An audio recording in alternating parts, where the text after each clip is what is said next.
As all distinguished guests, on behalf of my colleagues here, I first met Dalmas, I think in 1981 or 82. It was at a funeral of the wife of my uncle, and it was a fundraising. In those days, people were at fundraising, they were giving 20 shillings, 50 shillings, 100 was a lot of money. And Dalmas gave 700 shillings. And I'll never forget that. Around the same time, I think now 81, 82, I had a cooperative check of 30,000, and they had to go and pay dowry. I had already taken my wife, we had a child, and I had not gone to their home. It's becoming a bit of a crisis. But the check was going to take time, and I needed cash.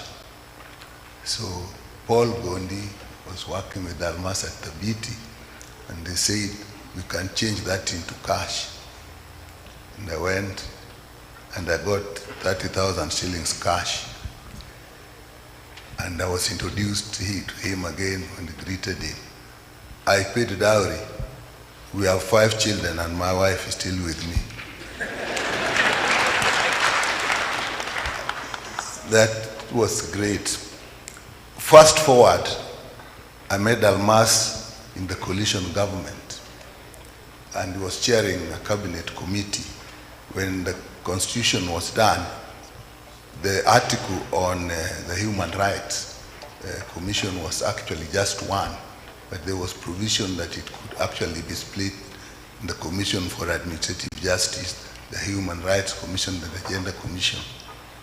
And it's actually Dalmas as the chair of that committee that actually guided us on how to make that one happen.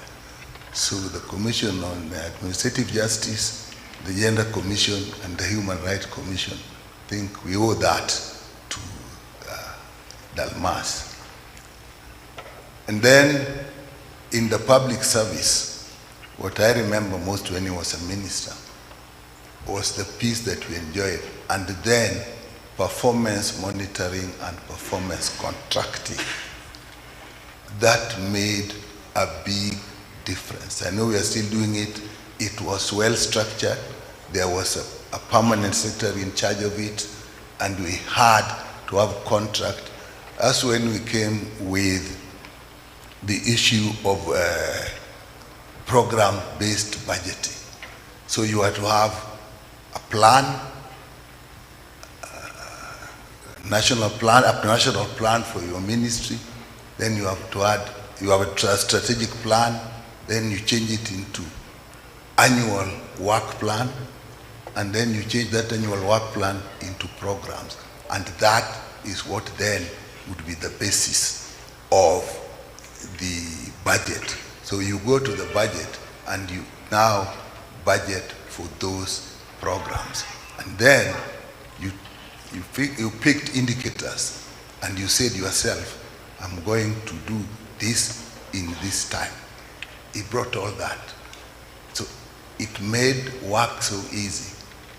The public service, at that time I was a permanent secretary, the public service was very streamlined. I was a DMS for 3 years, a PS for 3 years, and I never received a phone call from State House telling me what to do, because there was a structured way of doing things. And if you did it that way, you never got any question, or you never had to answer anything. Let his soul rest in eternal peace. Asante, very well. We are about to reach the tail end, but allow me to request Raphael Tuju Waziri. Raphael Tuju and I have a history. We served under Kibaki as ministers. He was a little unfortunate. I served when Moi was president. He wasn't there. But he also served later under Uhuru with Dalmas. So he must be having some good memories to share with us. Raphael, karibu, ndugu. He's also my yokeo, so allow me for being clanist kidogo. Raphael, utasema machache. Thank you, Governor. With respect to the church, may I pass my condolences to the family. I know how difficult it was that he was well until the following morning, then he's no more, and I just empathize during this very difficult time for you, and may God give you the strength and the resilience to go through this. Paul, Fred. I didn't expect to say anything, so I didn't prepare to say anything, but thank you for giving me the chance. I'd just like to pay tribute to our departed brother. He was not only tall in height, but he was tall intellectually.